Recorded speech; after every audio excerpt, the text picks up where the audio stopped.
Welcome to Conversations with Tom Shorkey. Conversations explores the past, the present, and the future of the communities in which we live through the eyes of interesting individuals. Now let's join our host, Tom Shorkey.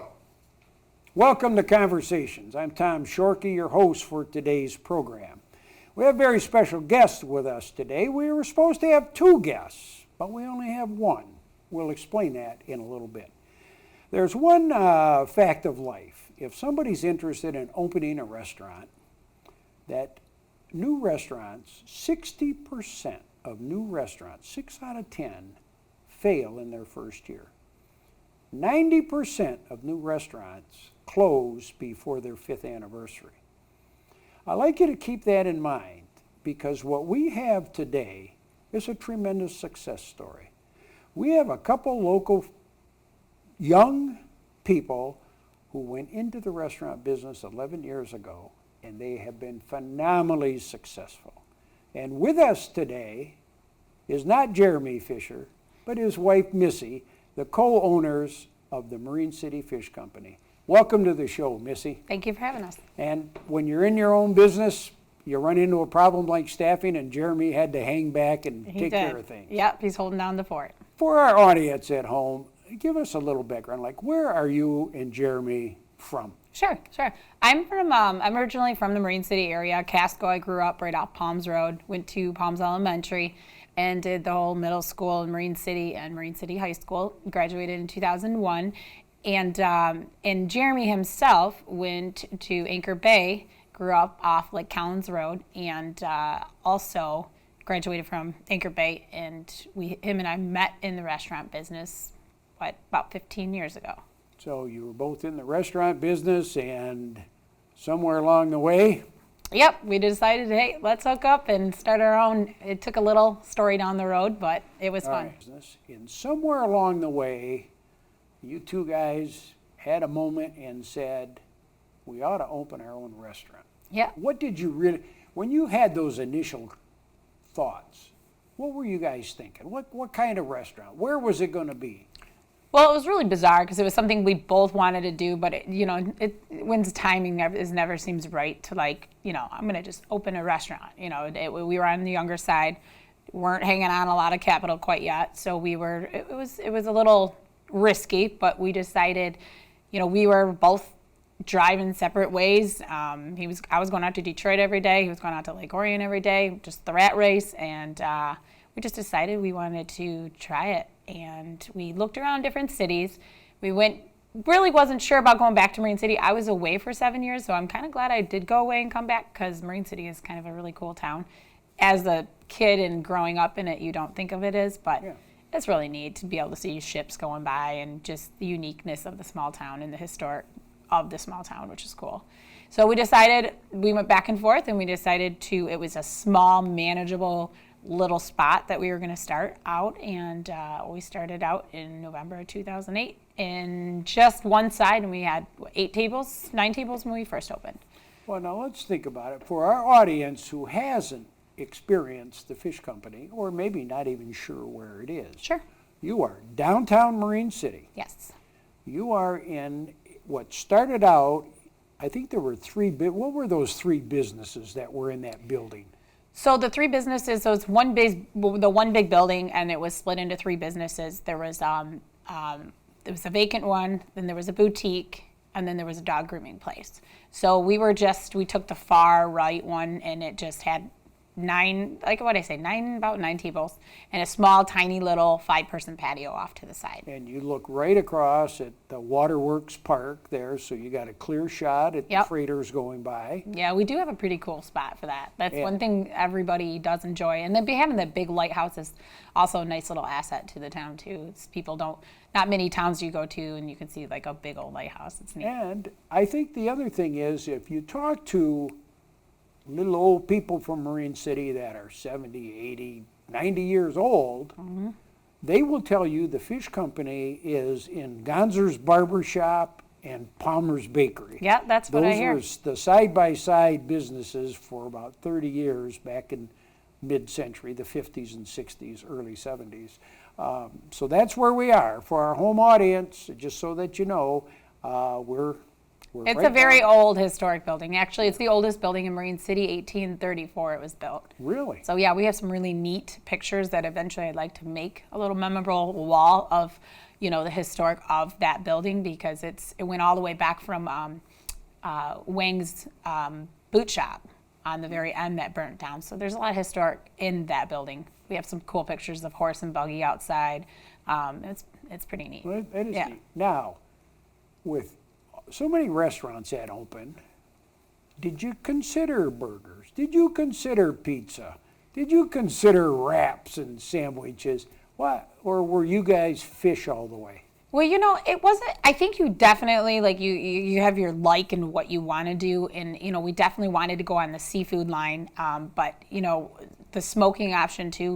We got into the smoking the meats was huge for us too. There wasn't a lot in our area, and I think that's important when you are looking, geographically in an area for a business. What's around you? You don't want to be like the guy right down the street. You want to set yourself out so that way you could build your community off of business. So it's like, yeah, they go to the fish house and then they go, to Anita's for pizza, or they might go to different, places for different things. So I think just having, knowing what's in your area is super important. And so we didn't really have a lot of that in the area. It was a fish town, it was a water town. We wanted to kind of bring that to the town.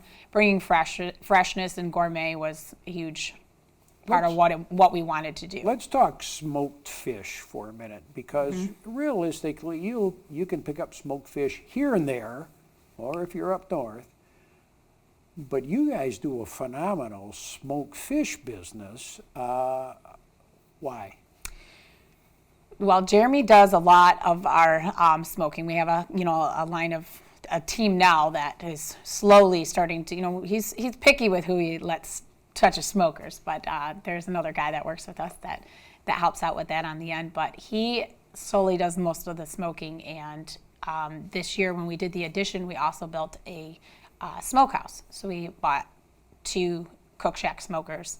They can hold 100 full chickens a piece. They're pretty good size. Wow. And so they have a separate little area. So we upped our smoking this year with the addition also, and just gets a lot more flavor all the way through.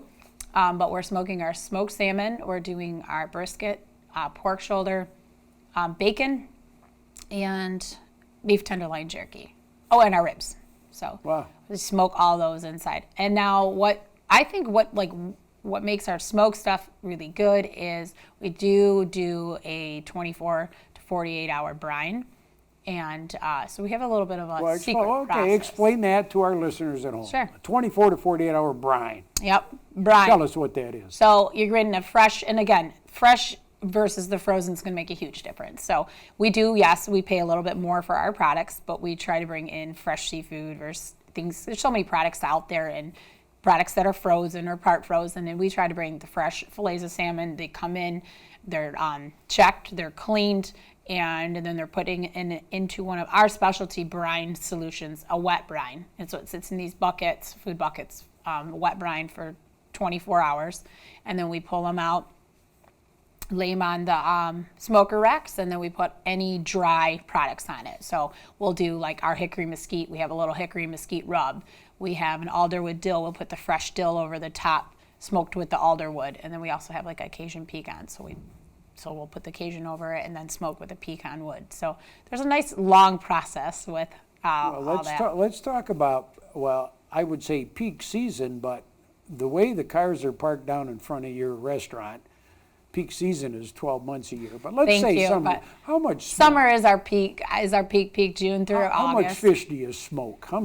We went from before our addition, we went from 200 pounds on our busy season a week to 800 pounds of smoked salmon a week. 800 pounds of smoked salmon per week. Yeah, so that's what we go through in our busy season. And then fish, as far as fresh seafood and fish products that we sell on the menu, we go through a couple 1,000 pounds a week in the busy season. So. And the interesting thing is, if people are listening to this interview and they don't know anything about it, we spent a little bit of time talking about smoked fish. Yep. But that's only a little part of the deal, because your fresh fish, and if you just gaze at your menu quickly, you'll see you do a lot of walleye, a lot of perch, shrimp is involved.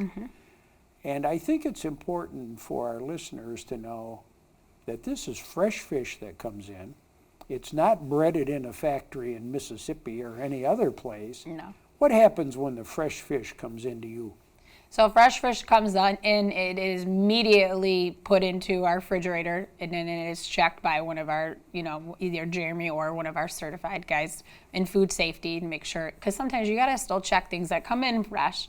You still gotta make sure there's no time temperature abuse through the transportation. So you still have to be smart on your end and checking product line. So yes, there's some more time that's involved into receiving fresh fish, but it makes all the difference. And I think that's, what can keep us still busy at 11 years, going into 11 years, that we still keep the fresh products and the gourmet. We're still doing, even though we grow, we're not cutting our products. We're still back there. We're just prepping more hours and just, expanding more of our staff. You actually have to clean, the fish probably come in, what?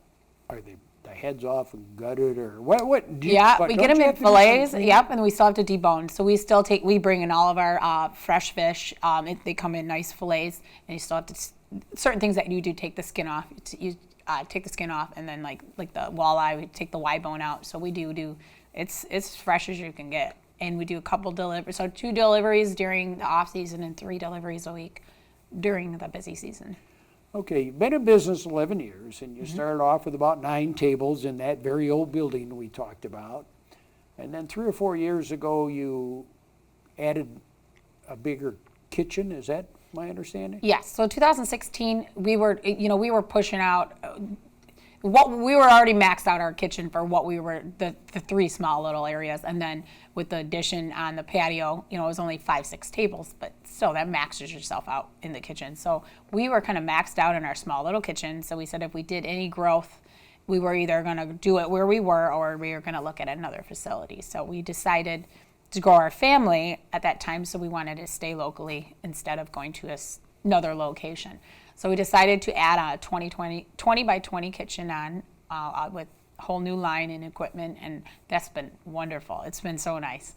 Now our old kitchen is now our little storage room, which is everyone that works there now still can't how did we work in there? It doesn't make sense, but we did it and we made it work. And there was times where it was busy and we were like, man, I just wish for that kitchen. And you had your building, and now you've got your new kitchen, and you have your patio that kind of went off the north side. Yeah, we did the patio same time we did the kitchen. That followed right behind the kitchen. We did the patio, and that was nice because it was added another 65 seats, but it was tough because, and I do miss the tiki umbrellas and the feel of all that, but it was tough in the winter because you go to advertise to push an extra 65 seats, and then, as we know, winter is like 8 months out of the year, so we shut down to like 15 tables, and that gets a little rough.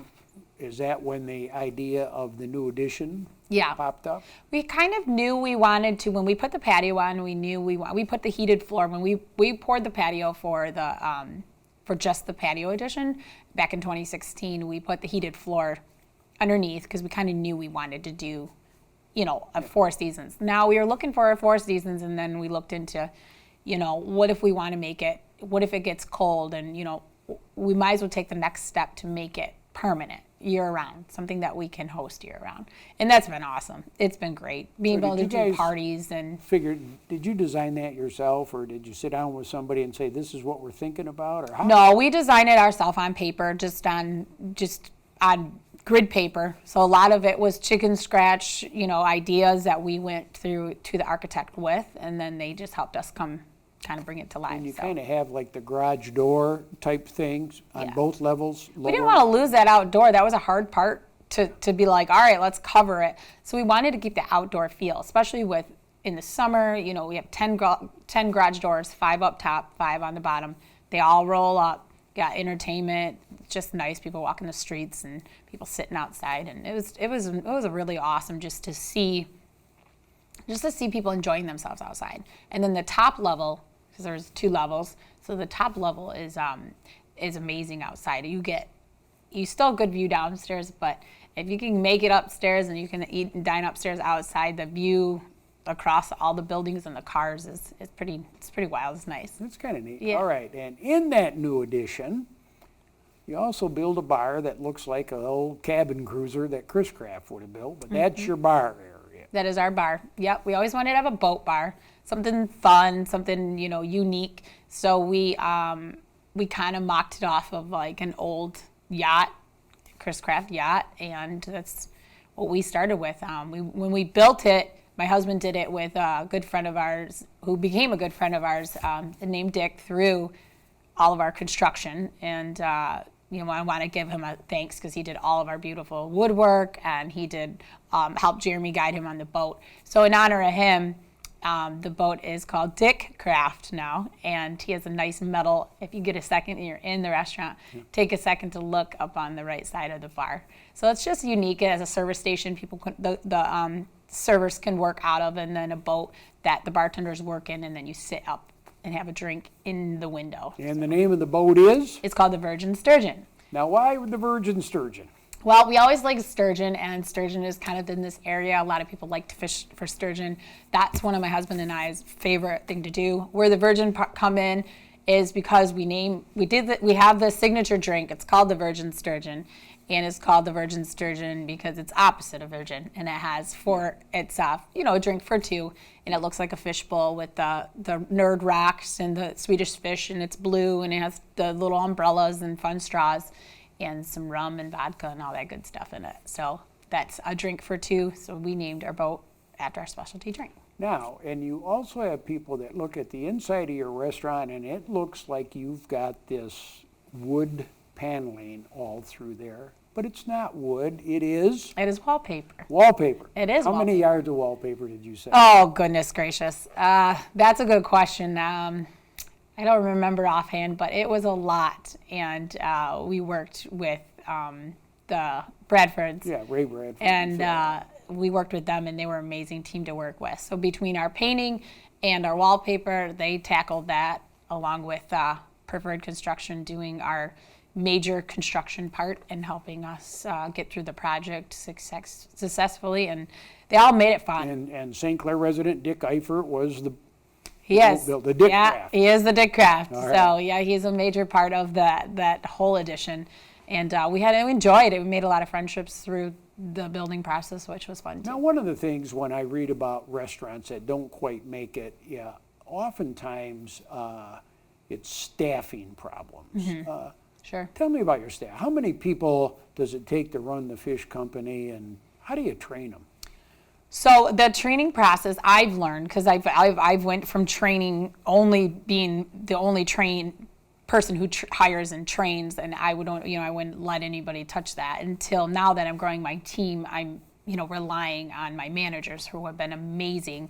I have 3 amazing managers up front, and I have an amazing manager in the back along with my husband who helps build in our team. So I really, honestly, I couldn't do it without my team, but that's with great pride in my managers too. So we, with the employing, we employed within the summer, we employ now 54, I think it's around 54 employees. Now you got some people that are come and go for summer, and you have some people that are part-time, they're going to school or they're going to college or high school. Or there's some of them that are full-time employees that are looking to help grow the business more, and people are doing it for a livelihood too. So now, when you deal with fish and fresh fish, it's not like you're running a restaurant where you can have a bunch of hamburgers back in the freezer. Sure. It must get a little tricky. How often do you get deliveries of your fresh fish, and was it hard for you guys to figure out how much you should order so that you don't run out, but you don't end up with? That is very tricky. I think that probably has got to be one of the most intimidating part of the restaurant business is ordering. And a lot of it's trial and error, but a lot of it's on PAR systems. So you learn throughout the year how to build your PAR system. So your PAR system is going to be higher in the summer versus the fall or the winter. And then like with the addition, it was tricky because you don't know, you open your doors, you're open 6 days a week, got a couple deliveries, but they comes on a semi. It goes through a processing system, so you can't just like run to the store and grab something that's quality on your or on your menu.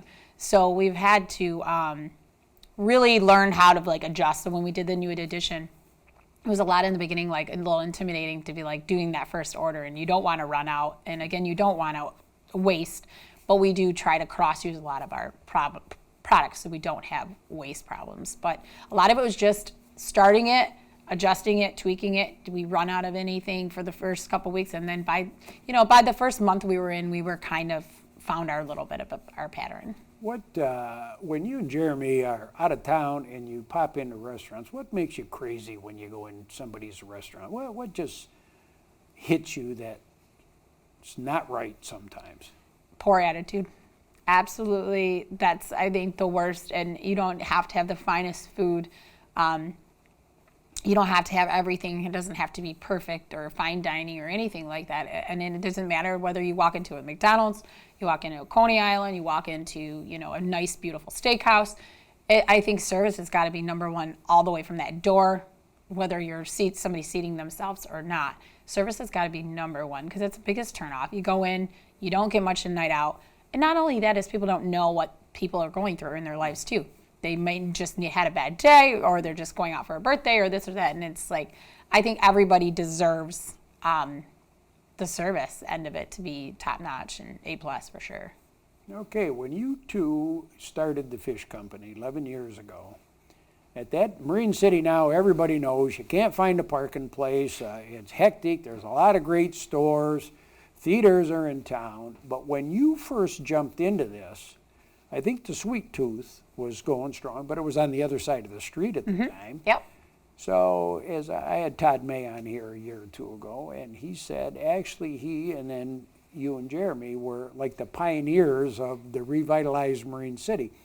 Could you believe now, when you look back 11 years, when you guys went in that, to how bustling and happening Marine City is now compared to then? Oh yeah, it is. So it's so nice, and there's a lot of people that were grounded in Marine City way before us that do still have a basis and a touch into the town. It needed more. The town needed more. People, it was vacant. It was quiet. It was a little scary. I won't. It was definitely really scary for several years. But now to see it where it's come, and it, like I was saying earlier, it's nice to be able to tell people that there's other things to do after dinner. So people drive like an hour out for dinner. They want to go do something. And even if they don't go from there, you tell them, there's the theaters in town, there's the stores that are open, there's, they could pop around anywhere, the candy shop, the ice cream shop. When we first opened, sadly to say, the only thing I really could do is send them to the Sweet Tooth, which is still an amazing place that does wonders. So you'd be like, hey, go check this out. And they're like, well, what else can we do? And it's like, it's kind of a quiet town. So it's nice. And people are like, the businesses, even the shops that are opening, they're, being able to create longer hours so people that our town can be a little later. Because, our town used to be shutting down at like 7 o'clock. Now it's in the summer, you see people walk in and people are out till, 9, 10, 11 o'clock at night. And stores are starting to stay open a little later. So and speaking of new stores, I think somebody you know pretty well has got a new business about a block south of you. Yes. Let's give your sister a shout out. What is she doing? Absolutely. My wonderful sister, Jessie, and her husband, Chad, opened the MC Marketplace in August of last year. So they just passed their 1-year anniversary.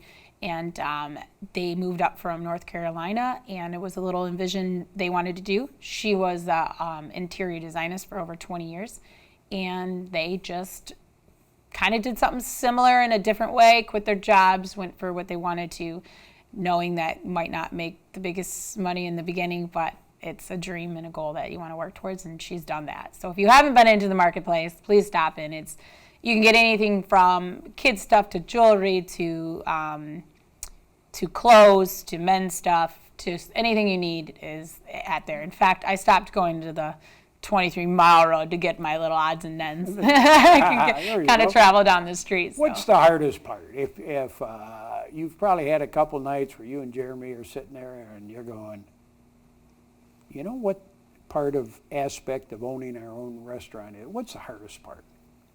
I want to say the hardest part is just, keeping the staff. So we talked about hiring. Hiring is hard, and it's hard because it's hard to say this because it is the hardest part of the business is keeping a staff, but we also have a lot of staff that have been with us for a while. But just keeping that control of, some days you don't know when 1 minute is like, your plan today is to do this, but again, somebody calls in, or somebody is sick, or somebody just decides not to show back up for work for God knows what reason. Yeah. You're there. So I think that's the hardest part, is always being on call, but it's kind of becoming a little bit of second nature. And when you love the business, to get called in is really not that bad. Well, and loving the business. So what's the most enjoyable aspect of being? Honestly, from the bottom of my heart, and I'm not just saying this because, we're on TV, is employing. And being able to employ people just makes it really cool. So it's like I look at all the team that we started from. The team was my husband and I. And so now our team is over 45 people in 11 years. And just to see the different people that you employ. So we have kids from their first job, they're learning responsibility, they're learning teamwork, they're learning, how to work. And that over at the restaurant, that's when you have a job there, it's not easy. It's a hard job. It's a tiring job. And so they're just to see them learning and seeing people grow through the business is pretty cool. I've had several people seen them put themselves through college and off to their own jobs now, and that's kind of neat to see. And then I have a handful of people that have been with me. I have one of my managers have been with me for 9 years, and two of them, the other two have been here with me 3 years. They're both family women and growing their families. So just to kind of see the growth they can do too in the business is pretty neat. If somebody came to you and said, we'd like to open our own restaurant, or maybe even our own business, what advice, after 11 years of getting this thing all figured out, what advice would you give to somebody that thought they were going to open their own business or restaurant? Sure. I think, just having them to know that, like, plan on being there and plan on, your face and your name is the business. As over the years, as you grow a business, you understand sometimes you see less of that person because you rely on a team more base. But I think just knowing off to the beginning of it that you have to have all hands in, and that, again, your day is not always going to go the way it's going to go. For sure. And then having a positive attitude with that, because you as a basis of the business have to, there's been situations where I've been in where I just wanted to crumble and cry, and you got all the staff looking at you, and you smile and you get through it, and you show that, you got it handled, and it goes a long way for sure. So having your attitude is going to be grounded from day one for sure. Who's been influential in your life? Honestly, I'd say my family and my husband's family. They've been amazing from the ground up. We decided to start a business with, $300 to our name, quitting our jobs, really taking a risk out on the line. And I never had one of my parents or Jeremy's, ever say, don't do it. It's like, you guys got it handled, keep working. Even if we went through rough times where we needed to reach out, people were always like super supportive. And, secondly, I think Jeremy, my husband, along with my parents, is somebody that I look up to a lot. And as weird that may say, it's because I've learned a lot from him in this business. So in the business, I knew a lot of the front of the house, a lot of the how to service people.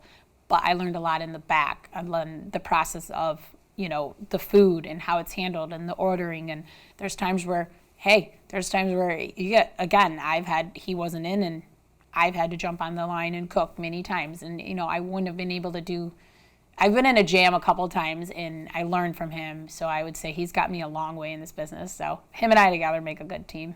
Great. Now, if someone hasn't visited the fish company yet, I want you to give me a 20-second commercial on why somebody would love to darken your door there.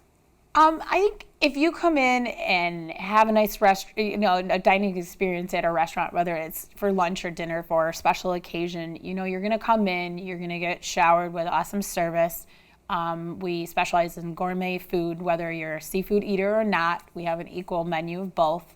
And just the uniqueness of the place. You can come in, you can check out what's on the walls. There's a lot of signage. There's just a lot of things to do while you're eating. We also bring in entertainment too. So we have a Ken who plays Ken on the keys. We call him Ken on the keys. He's on the keys, and he also plays the saxophone.